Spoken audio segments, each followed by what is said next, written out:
It's more tales from my friend Chris's life. The autobiography.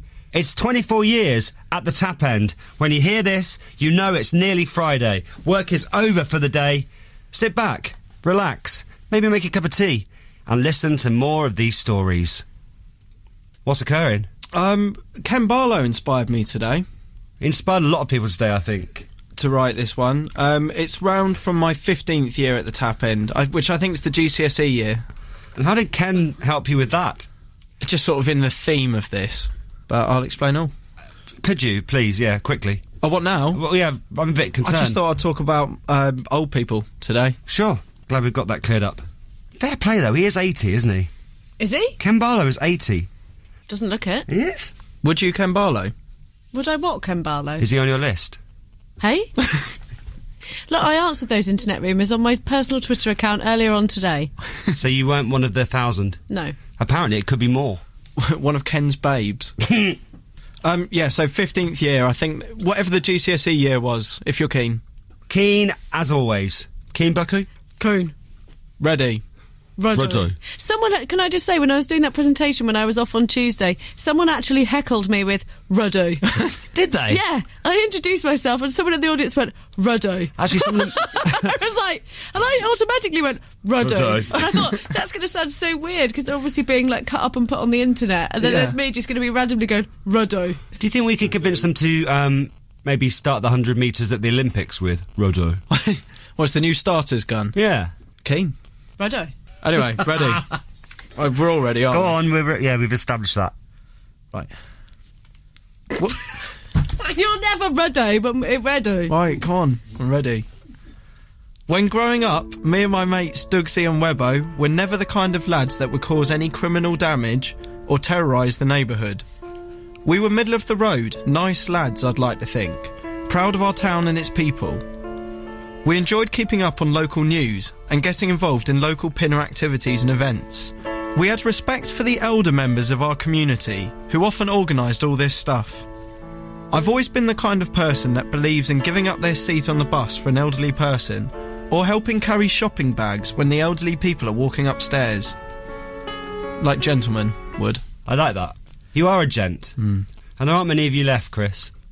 The problem is, as a young person, it is hard to do this without people thinking you're up to something, or have an ulterior motive.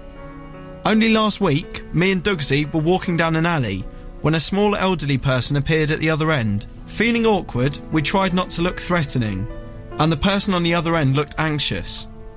In a bizarre move that took me by surprise, Dugsy slipped his hand into mine as we walked past the person. I tried to pull away, but he held on tight. When was this, last week? Yeah. What? Why did he hold your hand? When I asked him why he did this, he told me it made us look less threatening. Technically, he was probably correct, but it didn't feel right. Has he ever held hands with you before? Never. It was a one-off, this. Right. And we didn't really talk about it much afterwards. Right. Is it still a bit awkward? It was an odd thing to do, but can you see why he did it? If we look like lovers, we look less threatening. How do you know he hadn't set up the situation, like he's hired an elderly actress to walk down an alley at a specific time, just so that he can hold your hand, just so that then it leads to... Do you know what? I think if it keeps happening, you need to have that question. Did you recognise the elderly person from any soaps on TV, maybe Holby City? I can't say I did. Was it the Dowager Countess off of Downton? You would have recognised Maggie Smith, I assume. So there's some kind of service where you can rent old people for these kind of situations. Is that right? No, just hire an actress. Anyway. This has not crossed your mind before. Well, they might be on the other side. Yeah. On the other side? That sounds like he's dead and come back as a ghost. Oh, I don't mean that. I mean... The way he looked at me that day when I gave him that microwave. No. Yeah. When you gave him the microwave? Yeah, my old microwave away. We went round, not looting. It was faulty. He said he'd get it fixed. You can't give someone a faulty microwave. What can go wrong? Oh, God, yeah, Well, you caused real issues for his family. I've told you about this, haven't I? What? The electric shocks off the microwave that you've been giving them. See? I told you. You look at me and you're like, health and safety this, health and safety that. You can't just be giving away faulty electrical goods. It's in the shed. I thought it was in fine working order. There's a reason that charity shops don't accept them. Oh, sorry. We went round to Scott's house. He gave Dugsy a microwave before he left. And, took it back home. The dad was really happy. But, yeah, they started getting electric shocks whenever they pressed cook. I'm so sorry. So they've had to get rid. I genuinely didn't know that. Were you trying to get rid of Dougsy so that you could have Chris all to yourself? This top end is full of revelation today. Wow. We've always got on well with older people. In the summer of our GCSEs, and soon after the incident with Lee Latchford Evans' girlfriend, we were running out of ideas for stuff to do to pass the time. Most people finished their GCSEs early, leaving a massive long summer, and being too young to go to the pub, there wasn't that many places to go. We spent a large amount of our time in Pinner Memorial Park, playing football and scouting for girls. Me and Dougsy were mucking around in the park one day when we heard a commotion coming from over the hedge. There was a load of OAPs kicking off on the bowls green. I'd never really stopped to watch this sport properly before, but it didn't take long till we were hooked. We pretended to commentate from our position in the hedge. A lovely elderly person called Donald was impressed with what we were doing and invited us in for a closer look. He was a lad and introduced us to his crew. How old was Donald? Probably pushing 80. Cool, lad.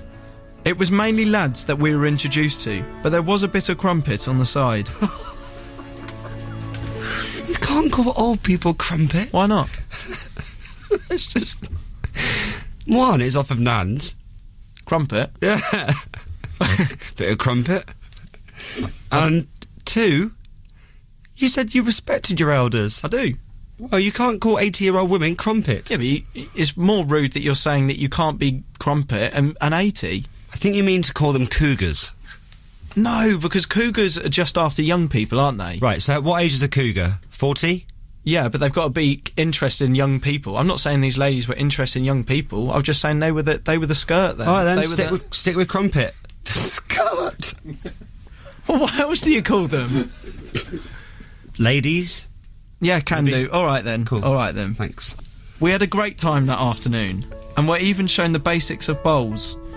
It's a great sport, and ignited an idea that this was the sport that I could become a potential world champion in. Me and Dougsy were much younger than the other players. Our idea was that getting into the sport at the age we were, we would be the world's greatest by the age of 60. Because you had some time to catch up. Yeah, because most sports you sort of peak around 25, 30. Yeah, but bowls champions are like in their 20s and 30s. Are they? Yeah. It's not just old people that play bowls. Oh. I would have thought that the world's best bowls player would be around 60, wouldn't they? No, they're like quite young. Well, this is a flaw in my plan then. Because what I thought is I could do 40 years of practice. Rather than starting the game when I was 60, I'll start the game now, and then by the time I'm 60, I'll be golden bowls or whatever you want to call me.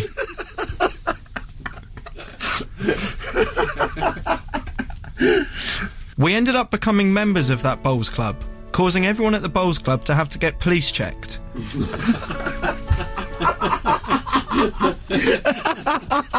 Is that true? Yeah, because we were the first people of that kind of age to... I bet they loved you. Caused all sorts of grief. Poor Donald. Yeah, bless him. I bet he wishes he'd never talked to you that day. Yeah, because the thing is, some of the people there voted against us joining because of that. Was there like a committee? Yeah, it was a big thing, us two joining. We had great times though, and I'm sad to say we are no longer members, but it's something I'm keen to take up again. What went wrong?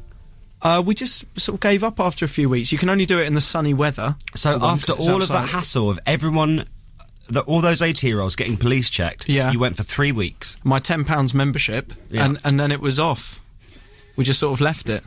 Didn't go back? No, but it was good whilst it lasted, and I'm keen to go back again.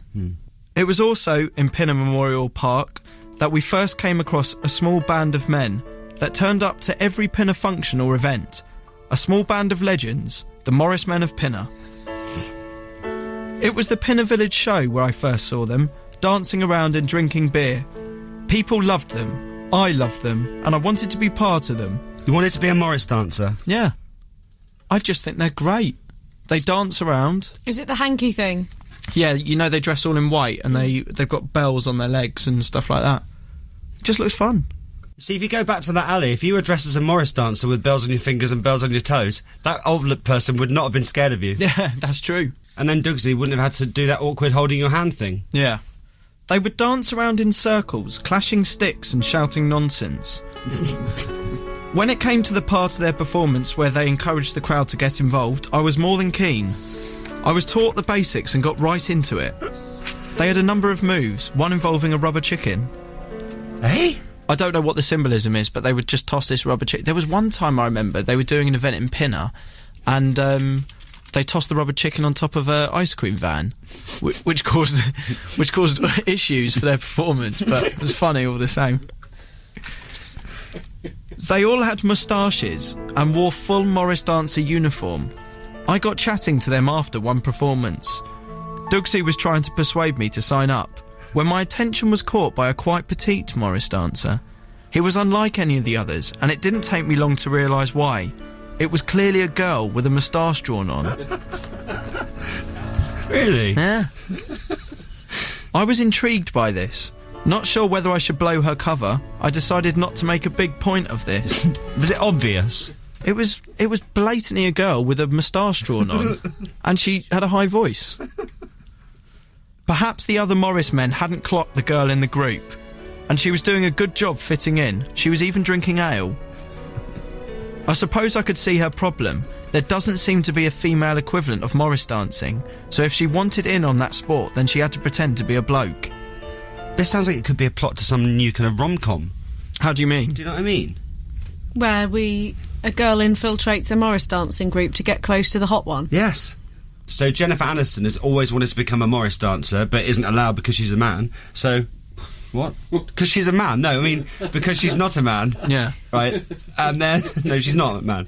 But then infiltrates the group whilst wearing a funny moustache or drawing it on with hilarious consequences. And I take it she ends up with the hot one, the hot Morris man? Probably Gerard Butler. What's the twist 3/4 of the way through? That they're all women. There could be Sex in the City 4. Yeah. That they all meet each other at a Morris dancing group. Don't realise. I never did sign up to be a Morris man, but it's definitely something I'm up for doing in the future. From what I see, you just drink ale, dance and get treated like a rock star. I think there's a lot to look forward to in the future years of the Tap End, and I'd like to think me and the lads will one day be Morris dancers or big-time bowl players. Only the future will tell. That's a really good one today, Chris. Thank you very much. Very touching.